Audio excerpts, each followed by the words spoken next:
Good day, everyone. We're going to be talking today about Vanity Fair, and we're going to be going through a series on how to dress from your head to your toes. We're going to be touching on all sorts of different issues that are prevalent in the church today, and we're going to be getting our filters from the Bible and the Spirit of Prophecy so that we can be able to make the right choices.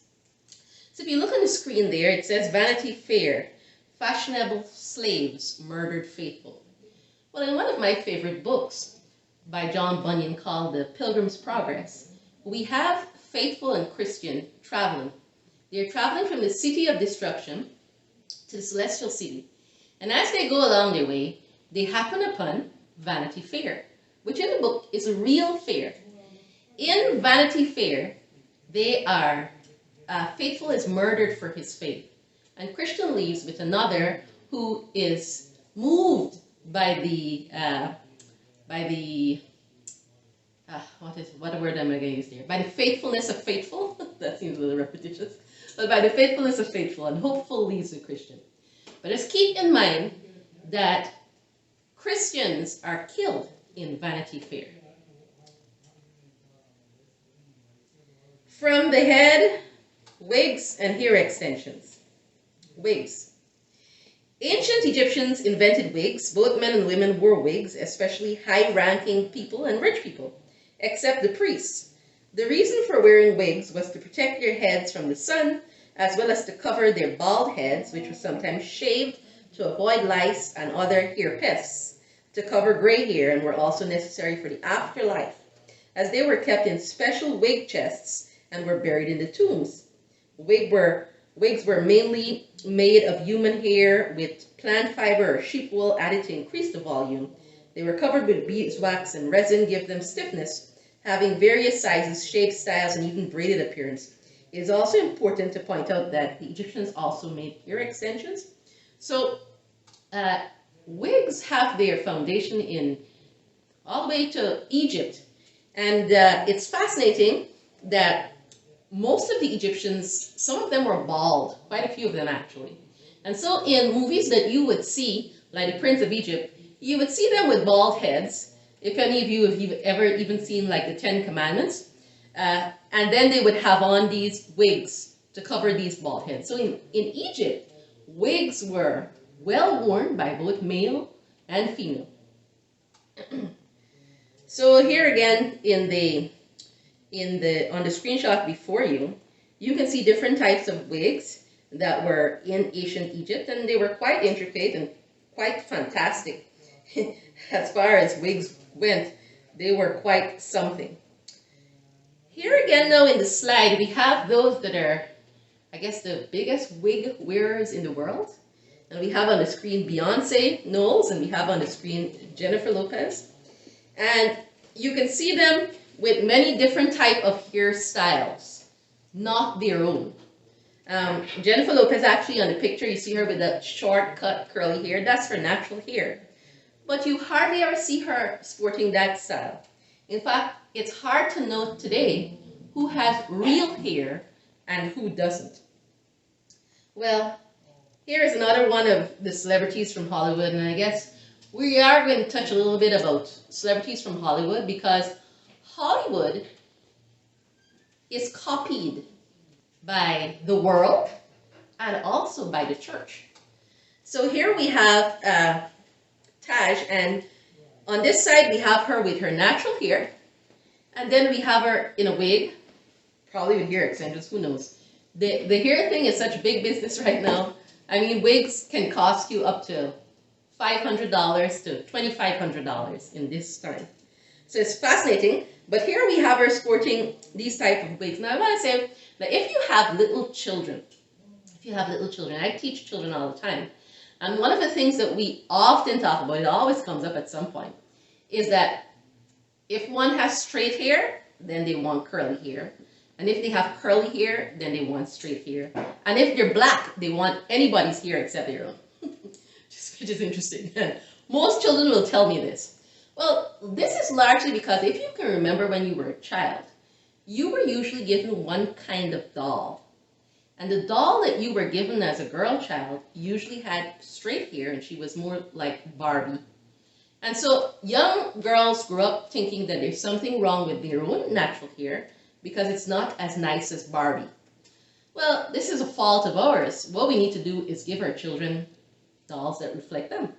So my mother gave me a Diana Ross doll. And you all know Diana Ross, that's crazy hair, right?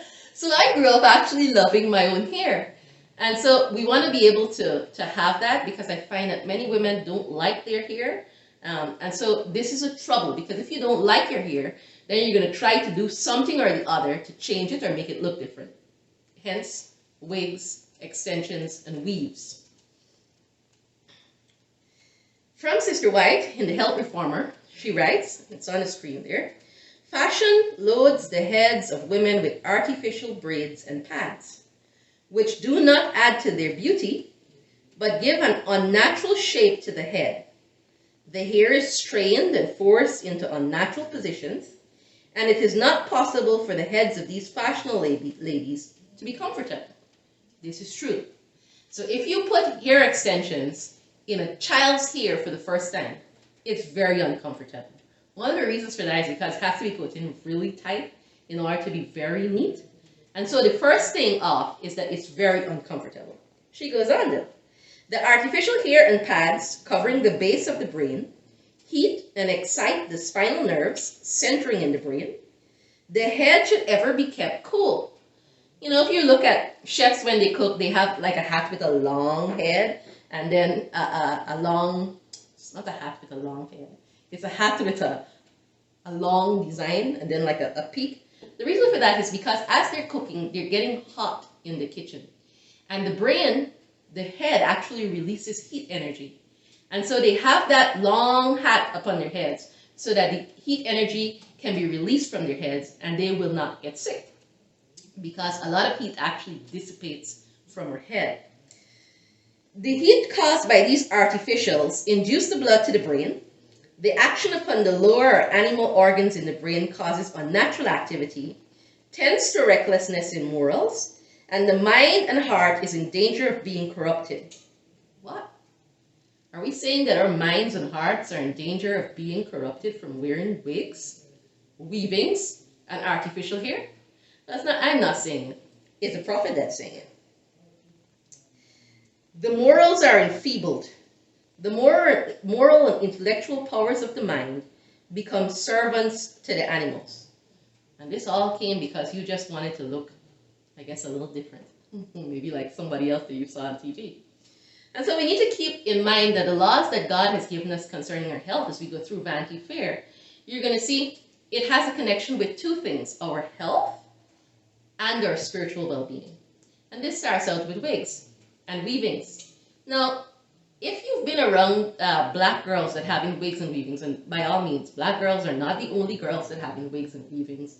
Amerindians, indigenous Indians put in wigs and weavings. White people are trying to be curly-haired people. I mean, it's all sorts of things right now, right? Everybody wants to change. But if you notice, you'll see, especially if you around those that have a lot of weaving, you'll see them doing this action to their head. It's like a tapping almost.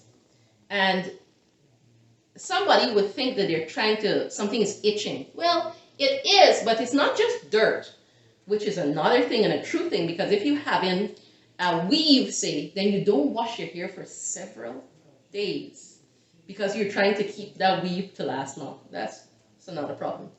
And that's a great trouble. But more than this, because it's so hot and because it's so tight, it's actually interfering with the nerves of your brain. And it feels like an itching sensation, hence the tapping of the head, which is interesting and fascinating for me to watch. And so there's a lot in just the wearing of wigs. But let's continue because Sister White has even more to say. In consequence of the brain being congested, its nerves lose their healthy action and take on morbid conditions, making it almost impossible to arouse the moral sensibilities. Such lose their power to discern sacred things. Imagine that. Losing your power to discern sacred things because you have on a wig or weaving. The unnatural heat caused by these artificial deformities about the head induces blood to the brain, producing congestion and causing the natural hair to fall off, producing baldness. It's remarkable to me that most women, as they age, start losing hair.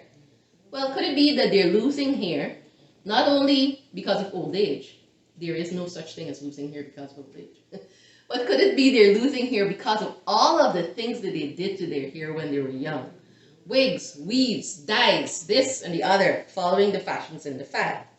Thus, the natural is sacrificed for the artificial. Many have lost their reason and become hopelessly insane by following this deforming fashion. Fascinating. People are losing their minds, becoming depressed and even insane because of wigs, weaves, and artificial hair? Exactly.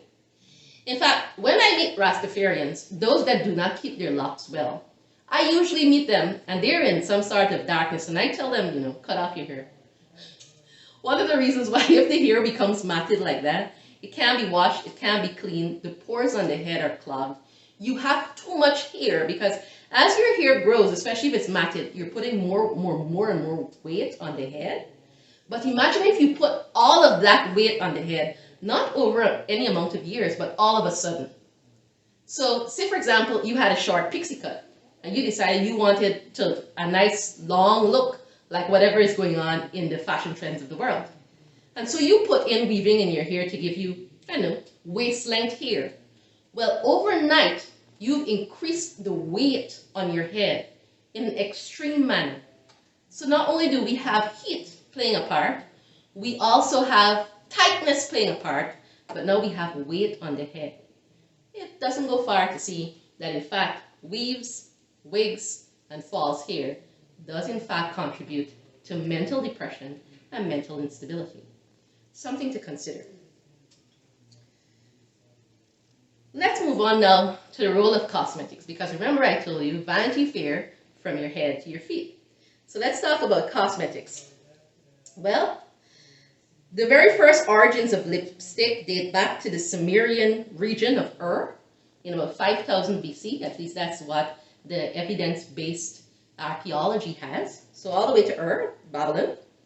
And they had eyeliner and eyeshadow. Good appearance and beauty received a great care and attention by the Egyptian people, so from Ur to Egypt.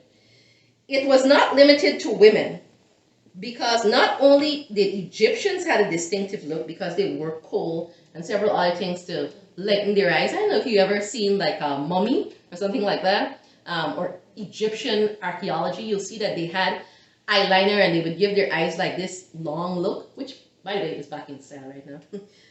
I'm going to show you some of it on the screen as we go together. But not only the women wear this, the men also wore it. And you're going to see as we go through that not only are women involved in Vanity Fair, but men too. So this presentation is not only for the women who are naturally prone to vanity, we really are, but also for the men, because men today have become more vain. So let's take a look at the screen, and you can see them applying some of these colors to the Egyptians there, and you can see some of the archaeology that they found in terms of even that cosmetic box. Looking again here, you're going to see some of the mummies that they found, and you can see them, they're very well made up, very well pasted up, because in Egyptian thought, when you were going to death, you needed to go looking good. And so the mummies were not only designed to preserve the body, but also preserve it in its most beautiful appearance. So what can we learn more about this? Well, it's interesting as you go through the studies on cosmetics, what is there in the books about the origins of cosmetology. So let me read some of it for you. Self-decoration to entice the opposite sex has been practiced by humans for centuries. The lips, listen to this is interesting. The lips remind us of the labia because they flush red and swell when aroused, which is the conscious and unconscious reason why women have always made them look even redder with lipstick. So I hope you understand that the labia is talking about the female genitalia. And so women have two sets of lips, one on their faces and one below. And what they have discovered in cosmetology is that when a woman paints her lips red, they look like the lips below when they are flushed and excited. Animal behaviorist Desmond Morris supports these claims and views cosmetics as a method employed by early man to detract attention away from the rear of the body to the face. He concurs that the red pouting lips represent the blood-engorged labia, the rouged cheeks, the skin state of flush, and the darkened eyes, the dilated pupils of excitement. In other words, cosmetology at its deepest origins are related to sex. Plain and simple. So if you're wearing cosmetics, it's an advertisement for sex. In fact, in the ancient gods, one of the goddesses would dress up with lipstick and makeup and all that comes with that, so the false hair. They did all of it.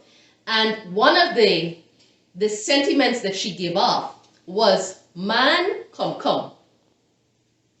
So when you do the like, what you're advertising to the world is, man, come, come. As Christians, we don't really want to just advertise like a big signpost, man, come, come. Maybe we just want one man to come. We definitely don't want all the men to start coming, right? That would be a problem. Anyway, evolutionary psychologists would also claim that through natural selection processes, behavior such as self-decoration has been inherited from our Pleistocene ancestors and become part of our genetic coding. In other words, evolutionists are saying that cosmetology is a part of evolution. But I don't know about you, I really don't want to be a part of anything that has to do with evolution. I believe that God created us, and I believe that He created us just the way that we needed to be in our natural form. Self-decoration used by women has changed markedly over the last decades. So I want to tell you that women now don't only decorate themselves to say, man, come, come. Let me share with you some of the facts and the information that I found in my own research in trying to put this presentation together. Some of the other attributes measured to help determine the impact lipstick had on self-perception included pretty. So women want to feel pretty. And if you want to feel pretty by applying something to you, it means that before you applied it, you felt ugly. So women want to feel pretty. They want to feel complete. By the way, this was a survey that was carried out among women, and this is what they said. Makeup made them feel complete, pretty, attractive, overdressed, sexy, presentable, and acceptable. You should not need to put anything upon yourself in order to make you feel complete, acceptable, or presentable. If you're doing this, it means that you have problems with self-worth. And the greatest solve to the issue of self-worth is the cross. So you must understand your value. You're valued with the life of the Son of God. And if that's true, then you don't need any outer applications to make you complete or acceptable. You are that way already. And this is something that perhaps some women need to tell themselves and some men too. Lipstick is no longer seen as common or a symbol relegated to the fast women of the past, because long ago the only kind of women that would wear all of this stuff would be prostitutes. But now everyone is wearing that. In fact, even our children are wearing that, which is a trouble, because if makeup says man come come and we put on cosmetics on a 10-year-old, then what are we doing to the 10-year-old? And what are we causing her to say that she might be ignorant of saying? I've had people come up to me and told me I'm sexy. And I look at them thinking, Lord, I'm not trying to be sexy. Sexy means you want to have sex. That's not what I'm trying to be. It would be much more appropriate if Christian sisters look nice, lovely, quite precious. Well, I'll bring back those kind of old-fashioned words. That would be much more better in the idea of things. So here again, we have some of Hollywood's celebrities, and I have them without makeup and with makeup, and you can see that it's a vast contrast. So right now we're living in a fake world where everything is fake, including people. People do not look the way they look. In fact, not too long ago, a man divorced his wife. He called for an annulment because he said he married her. This was in the news. He married her And when they got home into the honeymoon time, she took off all of her stuff.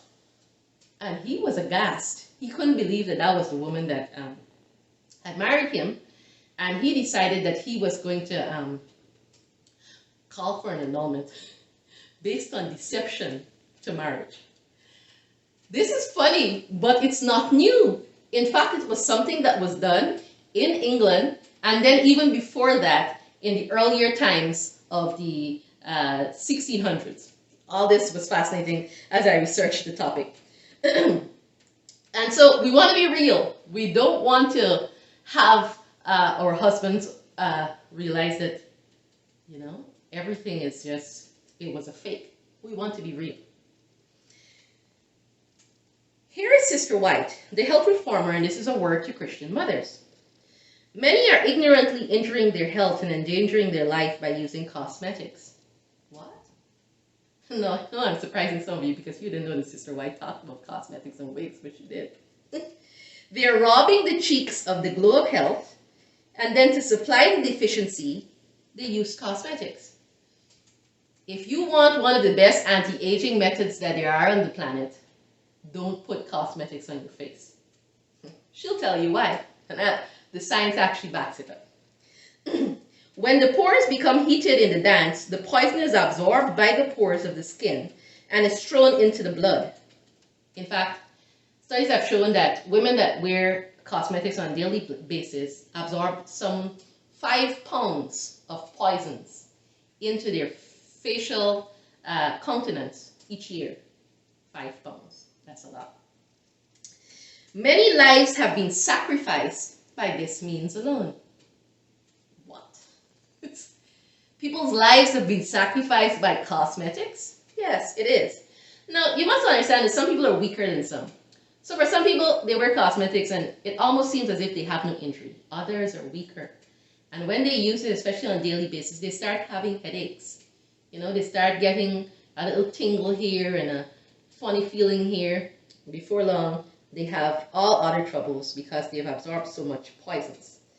Some who use them will have severe illness, and receiving a private warning from a physician will cease the use of the disorder, and recovering, go through life with an extremely bad complexion as a reminder of their folly.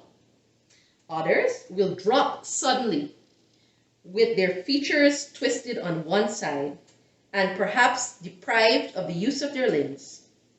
Others will die outright, no one guessing why. The effect on any particular person cannot be calculated. This is from Sister White. Now, some people want to say, oh, Latoya, that was back when they used all of these poisons in the cosmetics. Now we're in the 21st century when our cosmetics is much better. Well, not really. Have you read the ingredients on your cosmetic labels? Well, I actually have.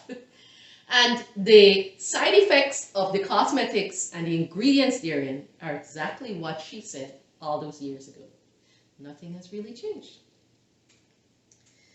Men and hair. So here on the slide again, you're seeing men and hair, which is important. So again, Vanity Fair that killed Faithful. It wasn't only women in there. It was a fair that also had men. And here we see some of the geometric cuts that men are putting in their hair, all sorts of lines and slides and all sorts of things. So this is another trouble because it does not say that we're Christian men. It says that we're men of the world. Now, I have one more slide, but before I go to that slide, because I've shared with you the spirit of prophecy, I would also like to share with you some of the Bible. So in Numbers, chapter 6, so we're going to the Bible in Numbers chapter 6, and we're going to read verses 5, and then we're going to read verse 18. Verse 5 says, "All the days of the vow of his separation there shall no razor come upon his head, until the days be fulfilled in the which he separated himself unto the Lord. He shall be holy, and shall let the locks of the hair of his head grow." And then in Numbers 6:18 it says, "And the Nazirite shall shave the head of his separation at the door of the tabernacle of the congregation, and shall take the hair of the head of his separation and put it in the fire which is under the sacrifice of the peace offerings. Now, before I tell you why we're reading that, just jump over quickly to Revelation chapter 9. Revelation chapter 9, and we're going to read verse 8. So Old Testament and New Testament corroborating the same fact. So Revelation chapter 9, verse 8, and it's speaking about the Muslims. It says, "And they had hair as the hair of women, and their teeth were as the teeth of lions." What kind of hair did they have? They had hair as the hair of women. You see, in the Bible, God never allowed men to have long hair upon their heads, because long hair is for women. We're going to have one more text to corroborate these facts in a moment. And so men should not wear long hair, because when they do, they look like women, which causes problems. So there's a lot of androgyny right now in the world, and we're going to talk about that as we go through Vanity Fair. But men were only allowed to have long hair upon their heads during the vow of the Nazarite. After their vow was completed, they had to pull their hair. They had to shave off those locks. And so men that have long hair upon their heads, you all need to go to the barber. Get yourself a nice clean cut. Finally, 1 Corinthians chapter 11.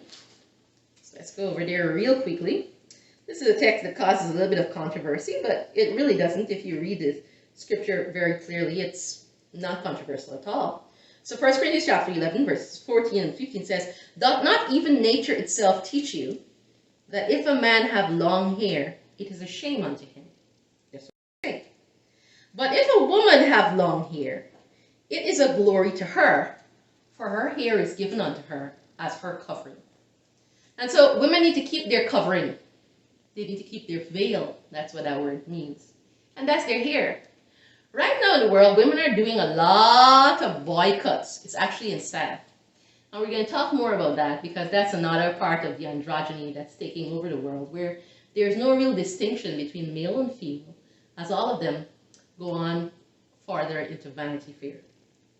So finally, my last slide says, curls and cosmetics are all in requisition to enhance the beauty of the human face divine. But what is the result? Youth's roses only flee the faster. Old age will creep on apace. Rouge cannot hide its wrinkles, nor can it make any face beautiful. We are decided believers in the old adage, handsome is as handsome does. No face has true beauty in it that does not mirror the deeds of a noble soul. There is not a thought, word, or deed that does not leave its autograph written on the human countenance. And we care not whether kind nature has given her child an ugly face or a handsome one. If the heart that beats underneath all is warm and loving, then it is well with our souls. So we need to come to the place where we accept how the Lord has made us, and we stay away from those things that will cause not only derangement to the mind and body, but also derangement to the spiritual connection that God is wanting to establish with us. Well, may the Lord bless you.